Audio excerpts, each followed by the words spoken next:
পুরী থেকে মাত্র 11 কিলোমিটার দূরে অবস্থিত এই গ্রাম রঘুরাজপুর। এই গ্রামে অন্তত 70টি বাড়ি আছে, যারা প্রত্যেকেই শিল্পী। এক অসাধারণ অভিজ্ঞতা হলো এবার।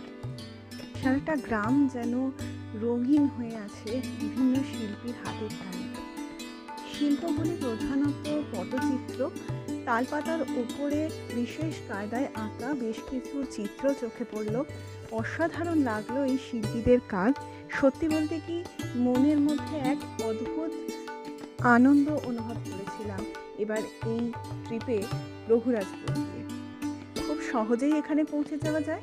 আমরা গিয়েছিলাম পুরী থেকে অটো ভাড়া করে। এই অসাধারণ অভিজ্ঞতার অংশ হয়ে উঠতে আপনারাও ঘুরে আসুন রঘুরাজপুর, আর সম্ভব হলে কিছু ছবি কিনে শিল্পীদের পাশে দাঁড়ান।